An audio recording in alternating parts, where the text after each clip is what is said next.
आयुक्तालय कॉलेज शिक्षा राजस्थान के प्लेटफॉर्म ज्ञान सुधा सक्सेस साथी में आपका एक बार फिर से स्वागत है। आइए आज हम करते हैं आरपीएससी असिस्टेंट प्रोफेसर के केमिस्ट्री पेपर 2 के कुछ एमसीक्यूज़। इससे पहले कि हम अपना पहला क्वेश्चन आज का करें, याद कर लेते हैं कि फेरोसीन जो सैंडविच कॉम्प्लेक्स है उसका अगर हम एसिटिक एनहाइड्राइड के साथ या किसी एनहाइड्राइड के साथ रिएक्शन करवाते हैं एसिड के प्रेजेंस में, तो फेरोसीन के रिंग का जो है एसिटिलेशन रिएक्शन हो जाता है और एसिटिल फेरोसीन उत्पाद के रूप में प्राप्त होता है। इस रिएक्शन को फ्रीडल-क्राफ्ट्स एसिलेशन ऑफ फेरोसीन के नाम से जाना जाता है। यह देखिए, यदि फेरोसीन का हम एसिड क्लोराइड के साथ रिएक्शन करवा रहे हैं तो भी जो साइक्लोपेंटाडाइन रिंग है उसका एसिलेशन हो रहा है और इसको भी फ्रीडल-क्राफ्ट्स एसिलेशन रिएक्शन के नाम से जाना जाता है, जो कि फेरोसीन पर रिएक्शन फ्रीडल-क्राफ्ट्स रिएक्शन हो रही है। इन बातों को ध्यान में रखते हुए आइए करते हैं हम अपना पहला question. Reactions of ferrocene with an equimolar amount of acetyl chloride gives a product in which cyclopentadienyl ring undergoes, यानी फेरोसीन की जब एसिटिल क्लोराइड के साथ रिएक्शन करवाई जाती है तो साइक्लोपेंटाडाइनाइल वलय में क्या हो रहा है, फ्रीडल-क्राफ्ट्स एसिलेशन रिएक्शन हो रहा है। तो इसमें जो ऑप्शन नंबर 3 है that is the correct answer. और रिएक्शन क्या थी वो इससे पहले वाले 2 स्लाइड्स में हमने देख लिया था। इससे पहले कि नेक्स्ट क्वेश्चन करें, याद कर लेते हैं कि हॉफमैन एग्जॉस्टिव मेथिलेशन के द्वारा एलिमिनेशन रिएक्शन किस तरह से होती है, किस प्रकार से होती है। ये देखिए, यहाँ पर एक सेकेंडरी एमीन दिया हुआ है जो कि एक रिंग का हिस्सा है, ये नाइट्रोजन, और इसमें मेथिल आयोडाइड के साथ NaOH सॉल्यूशन के प्रेजेंस में इस सेकेंडरी को क्वाटरनरी सॉल्ट में परिवर्तित कर दिया गया है और क्वाटरनरी सॉल्ट का उसके बाद AgOH के साथ और हीट के साथ जब ट्रीट किया गया तो रिंग ओपनिंग हो जाती है। इस तरह से आप देख सकते हैं रिंग ओपनिंग हो रही है और जो हाइड्रोजन है यहाँ, ये कार्बन और नाइट्रोजन का बॉन्ड ये वाला टूटा और यहाँ से एक हाइड्रोजन गया ताकि लेस सब्स्टिट्यूटेड कम प्रतिस्थापित एल्कीन उत्पाद के रूप में बने। हाइड्रोजन यहाँ से जाता है, न कि यहाँ से, ताकि लेस सब्स्टिट्यूटेड जो एल्कीन है वो उत्पाद के रूप में बनता है और इसको कहते हैं Hofmann elimination reaction. Exhaustive methylation के द्वारा यानी क्वाटरनरी एमोनियम सॉल्ट बना दिया गया है। इसके अलावा जैसे आप देख सकते हैं कि ये टर्शरी अमीन है, एमिनो कंपाउंड है, तो इसका दोबारा हम एल्किलेशन कर सकते हैं मेथिल आयोडाइड के साथ और फिर सिल्वर हाइड्रोक्साइड और हीट के प्रेजेंस में दोबारा ये रिएक्शन रिपीट होती है और आप देख सकते हैं कि यहाँ से कार्बन नाइट्रोजन बॉन्ड टूट रहा है और यहाँ क्योंकि और कोई ऑप्शन नहीं है तो यहाँ से हाइड्रोजन गया और आप देख सकते हैं कि ये जो एमीन है यहाँ से निकल जाता है, ट्राई मिथिल एमीन, और साथ ही हमको ये एल्कीन डाइन हमको उत्पाद के रूप में प्राप्त होता है। यहाँ जो एमिनो ग्रुप है वो वलय का हिस्सा, रिंग का हिस्सा नहीं है। इसको भी इसमें भी हॉफमैन एग्जॉस्टिव मेथिलेशन रिएक्शन करवा के और फिर एलिमिनेशन किया जाता है और हम देख सकते हैं ट्रांस और सिस साइक्लोऑक्टीन उत्पाद के रूप में प्राप्त होता है और ट्राईमेथिल एमीन यहाँ पर निकल गया है साइड प्रोडक्ट के रूप में। इन बातों को ध्यान में रखते हुए आइए देखते हैं पिरोल का हॉफमैन एग्जॉस्टिव मेथिलेशन रिएक्शन किस तरह से हो रहा है। ध्यान दीजिए कि ये जो अनसैचुरेशन है इसको पहले रिड्यूस किया गया, अपचयित किया गया और इस तरह से पिरोलिडीन रिंग बना। तो पिरोल से हमको मिला है पिरोलिडीन और उसका फिर हॉफमैन एग्जॉस्टिव मेथिलेशन किया गया। ये आप देख सकते हैं 2 एल्किल ग्रुप लगे हुए हैं, यहाँ पर अब 4 हो गए हैं और ये क्वाटरनरी अमोनियम सॉल्ट में परिवर्तित हो गया। क्वाटरनरी अमोनियम लवण या चतुष्क अमोनियम लवण में परिवर्तित हो गया सिल्वर हाइड्रोक्साइड के साथ और उसके बाद हीट के साथ जब इसको ट्रीट किया गया तो एक साइड का बॉन्ड जो ये वाला बॉन्ड है वो टूटा है, और क्योंकि यहाँ पर और कोई ऑप्शन नहीं है तो हाइड्रोजन यहाँ से इस वाले कार्बन से हाइड्रोजन गया और यहाँ कार्बन नाइट्रोजन बॉन्ड है वो टूट गया, जिसकी वजह से यहाँ एक डबल बॉन्ड क्रिएट होता है। इसी प्रोडक्ट का दोबारा एग्जॉस्टिव मेथिलेशन करते हैं, यानी इसको चतुष्क लवण में दोबारा परिवर्तित करते हैं। यहाँ CH3 ट्वाइस लगा हुआ है तो CH3 थ्राइस करते हैं, इसको चेंज करते हैं और नाइट्रोजन के ऊपर प्लस चार्ज आता है। आप देख सकते हैं एक मेथल ग्रुप इसमें जुड़ रहा है, उसके बाद ये लवण प्राप्त होता है और उसका फिर सिल्वर हाइड्रोक्साइड और हीट के साथ हम ट्रीट करते हैं तो इस साइड का जो कार्बन नाइट्रोजन बॉन्ड है वो भी टूट जाता है। यहाँ एक हाइड्रोजन यहाँ से निकलता है, जिसकी वजह से आप देख सकते हैं कि ये 1,3-ब्यूटाडाइन प्रोडक्ट के रूप में हमें प्राप्त होता है। और ये सारा कैसे प्राप्त हुआ, ये पेरोल से एग्जॉस्टिव मेथिलेशन के द्वारा यहाँ तक हम पहुँचे हैं। सबसे पहले रिडक्शन किया, फिर इसको चतुष्क एमोनियम लवण में परिवर्तित किया 2 बार, और फिर दोनों बार कार्बन नाइट्रोजन बॉन्ड एक बार यहाँ से और एक बार यहाँ से टूटा, जिससे कि हमें 1,3-ब्यूटाडाइन प्रोडक्ट के रूप में प्राप्त हुआ। इन बातों को ध्यान में रखते हुए let's do the next question. Pyrrole on Hofmann exhaustive methylation gives, तो इन्होंने हमें ये 4 ऑप्शंस दिए हुए हैं और पिरोल का हॉफमैन पूर्ण मेथिलीकरण करने पर कौन सा मिलता है प्रोडक्ट, हम देख लेते हैं। ये इन्होंने एक डबल बॉन्ड दिया है जो कि गलत है, क्योंकि पिरोल में 2 कार्बन नाइट्रोजन बॉन्ड टूटते हैं और 2 डबल बॉन्ड आते हैं, तो ये 2 सिंगल डबल बॉन्ड है। ये दोनों क्यूमुलेटिव डबल बॉन्ड है, ये भी नहीं है, तो ये 1,3-ब्यूटाडाइन है। That is the correct answer. Option number 2 जो है इस क्वेश्चन का करेक्ट आंसर है, और ये क्वेश्चन भी डायरेक्ट क्वेश्चन था। इससे पहले कि नेक्स्ट क्वेश्चन को हम करें, याद कर लेते हैं कि क्लेमेंसन रिडक्शन में क्या होता था। देखिए क्लेमेंसन रिडक्शन में ये है कीटोन, इसका कार्बोनिल ग्रुप है यहाँ पर, और जब जिंक एमलगम और HCl के साथ हीट करके रिडक्शन या अपचयन किया जाता है तो डीऑक्सीजनेशन होता है एल्डिहाइड या कीटोन का, और यहाँ C डबल बॉन्ड O, ये 2 ऑक्सीजन को आप हटा के और 2 हाइड्रोजन इस कार्बन पर लगा देते हैं।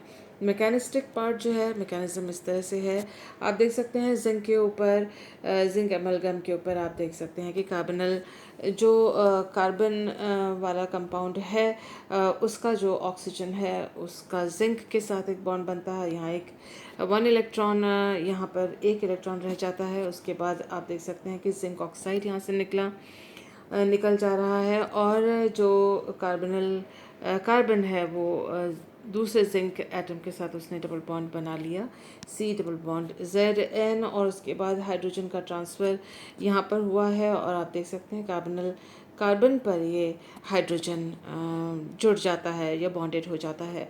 साथ ही आप देख सकते हैं कि जिंक जो यहाँ पर है ZN मेटल था, वो अब यहाँ पर ऑक्सीडाइज हो गया है और उसने इस कार्बन को रिड्यूस कर दिया है। एक और हाइड्रोजन जब कार्बन जो कि यहाँ पर कार्बनल कार्बन था, वही कार्बन यहाँ पर है, तो उससे एक और जुड़ जाता है, और आप देख सकते हैं उसके साथ ही जिंक जो है Zn2+ में ऑक्सीडाइज हो गया, और हमें ये प्रोडक्ट मिला जहाँ पर कि C डबल बॉन्ड O की जगह ऑक्सीजन हटाकर CH2 यहाँ पर लग गया है। तो ये था क्लेमेंसन रिडक्शन जिंक एमलगम और HCl के प्रेजेंस में। इस बात को याद रखते हुए आइए करते हैं हम अपना नेक्स्ट क्वेश्चन। इन्होंने पूछा, ये रिएक्शन दिया हुआ है और यहाँ पर A जो कंपाउंड है उसको आइडेंटिफाई करना है। जिंक एमलगम और HCl को देखते ही हमें ध्यान आ जाना चाहिए कि ये जो है वो क्लेमेंसन रिडक्शन का एग्जाम्पल है, और यहाँ आप देख सकते हैं कि CH2 दिया हुआ है। हमने अभी देखा था कि जहाँ C डबल बॉन्ड O था उस ऑक्सीजन को हटाकर क्लेमेंसन रिडक्शन में उसमें CH2 लगाया जाता है। ओवरऑल जो रिएक्शन है, मैकेनिज्म ये नहीं है लेकिन ओवरऑल रिएक्शन इस तरह से हम शॉर्टकट में इसको कर सकते हैं। अब इनमें हमें ये 4 ऑप्शंस दिए हुए हैं। इसमें पूछा है A क्या है, A क्या एसिड है, RCOOH है, नहीं है ये, प्राइमरी अल्कोहल भी नहीं है, ROH नहीं है ये, एल्डिहाइड भी नहीं है क्योंकि यहाँ पर एक आर और दूसरा आर, दो आर लगे हुए हैं, तो कीटोन के अलावा इसमें और कोई चारा नहीं है इसका. So the correct option is option number 4, which is the correct answer for this particular question. इससे पहले कि नेक्स्ट क्वेश्चन को हम करें, याद कर लेते हैं कि गैटरमैन रिएक्शन की तरह, गैटरमैन रिएक्शन यानी बेंजीन डायजोनियम सॉल्ट जो है, डायजोनियम सॉल्ट का कॉपर के साथ रिएक्शन कराया जाता है, जिससे कि इस तरह से जो हेलाइड है, एराइल हेलाइड हमको प्राप्त होता है एज अ प्रोडक्ट. इसी की तरह, इसी की तर्ज में एक और रिएक्शन होता है जिसमें यहाँ पर हमने कॉपर यूज़ किया है, कॉपर पाउडर. इसी तरह से हम देख सकते हैं कि बेंजीन डायजोनियम सल्फेट जो है वो हमने यहाँ लिया है और उसको हमने ट्रीट किया है, उसका रिएक्शन करवाया है कॉपर पाउडर और इथेनॉल के साथ. ये रहा कॉपर पाउडर और इथेनॉल के साथ जब हम इसको गर्म करते हैं या ट्रीट करते हैं तो हमको डाइफिनाइल या बाई एराइल उत्पाद के रूप में मिलता है, जिसमें आप देख सकते हैं कि 2 बेंजीन रिंग आपस में सिग्मा बॉन्ड से जुड़े हुए हैं. साथ में निकल जाता है नाइट्रोजन और sulphuric acid. The yield of this reaction, इसकी जो लब्धि है डाई एराइल बनने का या बाईफिनाइल बनने का, वो कम है, लेकिन ये रिएक्शन जो है इससे हम बाई एराइल इस तरह के C6H5 सिंगल बॉन्ड C6H5 वाले यौगिक बनाते हैं. इसी प्रकार ये एक special case of Gattermann reaction है. इसके अलावा biaryl may be prepared by adding aromatic compound to an alkaline solution of diazonium salt. यानी बायरल को इसके अलावा हम एक और तरीके से बना सकते हैं कि कोई एरोमेटिक कंपाउंड को डायजोनियम सॉल्ट के एल्कलीन सॉल्यूशन में मिक्स कर दें तो भी हमको जो है बायरल मिल सकता है. तो इन बातों को ध्यान में रखते हुए आइए करते हैं हम अपना नेक्स्ट क्वेश्चन, जिसमें पूछा गया है कि benzene diazonium sulphate on treatment with ethanol and copper powder. हमने अब भी देखा कि जब बेंजीन डायजोनियम सल्फेट का कॉपर पाउडर और इथेनॉल के साथ ट्रीटमेंट या रिएक्शन करवाया जाता है तो हमें बाईफिनाइल मिलता है प्रोडक्ट के रूप में. बेंजीन, फिनॉल और क्लोरोबेंजीन गलत आंसर है इस क्वेश्चन के. डायरेक्ट क्वेश्चन था और डायरेक्ट आंसर इजी जो diphenyl is the correct option for this particular question. याद कर लेते हैं कि नाइट्रोबेंजीन को लेस पावरफुल रिड्यूसिंग एजेंट, यानी ये अपचायक है लेकिन प्रबल अपचायक नहीं है, तो लेस पावरफुल रिड्यूसिंग एजेंट से हम रिड्यूस कर सकते हैं. और देख सकते हैं कि आप 2 मोल अगर आपने नाइट्रोबेंजीन का लिया है, जिंक NaOH के प्रेजेंस में इसको अगर रिड्यूस किया है, अगर 10 मोल्स हैं तो हाइड्राजोबेंजीन इस तरह से मिलता है, और अगर 8 मोल्स हैं तो पहले यहाँ पर एजोबेंजीन मिलेगा और बनेगा प्रोडक्ट के रूप में, और उसके बाद फिर एक दोबारा जिंक NaOH के साथ रिडक्शन होने पर हमको हाइड्राजोबेंजीन जो ये मॉलिक्यूल है उत्पाद के रूप में प्राप्त होगा. तो इन बातों को ध्यान में रखते हुए आइए करते हैं next question. Nitrobenzene when reduced with zinc NaOH, nitrobenzene को जिंक NaOH के साथ अपचयित किया गया तो क्या मिलेगा? एनिलीन नहीं मिलेगा, नाइट्रोसोबेंजीन नहीं मिलेगा, एजॉक्सीबेंजीन नहीं मिलेगा. हमें प्रोडक्ट मिला है हाइड्रोसोबेंजीन, जो कि हमने इससे पहले वाले स्लाइड में देखा है इस रिएक्शन को. अब बात है कि Huckel's rule states that conjugated polymethine will be aromatic if it contains. तो पॉलीमिथाइन, मिथाइन, देखिए this is methyl, this is methylene and this is methine. तो पॉलीमिथाइन कब हो सकता है कि CH सिंगल बॉन्ड CH फिर डबल बॉन्ड CH, यहाँ डबल बॉन्ड CH, कुल मिला के जैसे ही हम पॉलीमिथाइन कहते हैं, कॉन्जुगेटेड संयुग्मित पॉलीमिथाइन कहते हैं, उसका मतलब संयुग्मित द्विबंध की कोई श्रृंखला होगी, उसी को हम पॉलीमिथाइन कहेंगे, क्योंकि ये जो ग्रुप है वो मिथाइन ग्रुप है. जब हम बोलते हैं तभी कहते हैं 4n+2 पाई इलेक्ट्रॉन्स, और तो कई बार स्टूडेंट जो है कंफ्यूज हो सकता है कि इनमें से कौन सा है. देखिए 2n+2 तो नहीं होगा। आप जब बोलते हैं तो 4n+2, ये ध्यान रखिएगा कि 4n+2 जो है वो ब्रैकेट के अंदर है और पाई बाहर है, यानी कुल मिला के इलेक्ट्रॉन्स, पाई इलेक्ट्रॉन्स की संख्या यहाँ तक होनी चाहिए। अगर ये है तो फिर वो कंपाउंड एरोमेटिक है हकल नियम के अनुसार, वरना नहीं है। तो इन्होंने पूछा है कि इन चारों में से कौन सा ऑप्शन है। 2n+2 तो हम कभी नहीं बोलते, ये 4 पाई+2n भी नहीं बोलते, 4n+2 पाई, लेकिन ये 4n अलग है और 2 पाई अलग है, तो 2 पाई इलेक्ट्रॉन वाला कंपाउंड बोला गया है इन्होंने। यहाँ पर इसमें 2 पाई इलेक्ट्रॉन्स की ही बात कही गई है, तो 2 पाई इलेक्ट्रॉन्स वाले यौगिक ही केवल एरोमेटिक नहीं होते। हकल रूल के अनुसार 4n+2 को ब्रैकेट के अंदर होना चाहिए और पाई बाहर। और n का जो वैल्यू है n0, 1, 2 इत्यादि कोई भी नंबर, होल नंबर हो सकता है। तो हमारा जो करेक्ट ऑप्शन है इसमें वो है ऑप्शन नंबर 1, जैसा कि आप देख रहे हैं यहाँ पर ये टिक किया हुआ है, और this is the correct answer for this particular question. Next question को करने से पहले याद कर लेते हैं कि thermal behaviour of dicarboxylic acid क्या है। देखिए, डाइकार्बोक्सिलिक एसिड यानी ये चेन है। यहाँ पर CH2N यानी CH2 ग्रुप्स आपस में जुड़े हुए हैं, और एक सिरे में, दोनों सिरे में COOH ग्रुप हैं। यदि 1, 6 और 1, 7 पोजीशन पर COOH ग्रुप्स हों, तो ऐसी स्थिति में जब उसको हम हीट करते हैं तो 5 मेंबर या 6 मेंबर्ड साइक्लिक कीटोन हमें एज प्रोडक्ट प्राप्त होते हैं। अगर 1, 6 और 1, 7 डाइकार्बोक्सिलिक एसिड हो तो। अदरवाइज़ हम देख लेते हैं कि अगर इससे छोटी श्रृंखला हो, छोटा मॉलिक्यूल हो, जैसे ब्यूटेन डायोइक या पेंटेन डायोइक एसिड अगर है, यहाँ जैसे आप देख सकते हैं, तो ऐसे में जब हम इसको हीट करते हैं इस प्रकार के डाइकार्बोक्सिलिक एसिड को, यहाँ आप देख सकते हैं कि 1, 2 और यहाँ बीच में 2, यानी 4 कार्बन एटम की श्रृंखला, यहाँ पर 1, 2 और बीच में 3, यानी 5 कार्बन एटम की श्रृंखला है। ऐसे में कार्बन मतलब this is 4 carbon chain, this is 5 carbon chain. ऐसे में जब इसको हम हीट करते हैं तो कीटोन न बन के इसमें एनहाइड्राइड बनते हैं।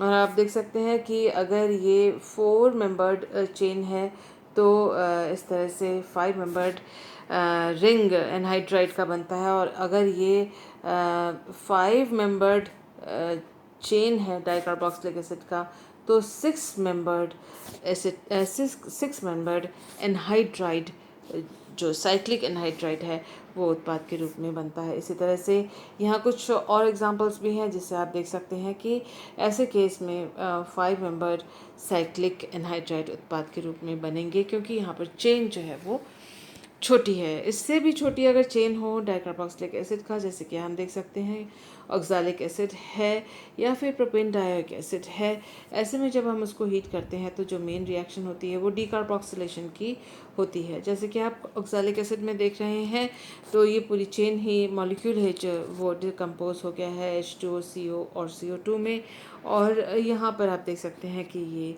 हीट करने पर एसिड में कन्वर्ट हो गया है।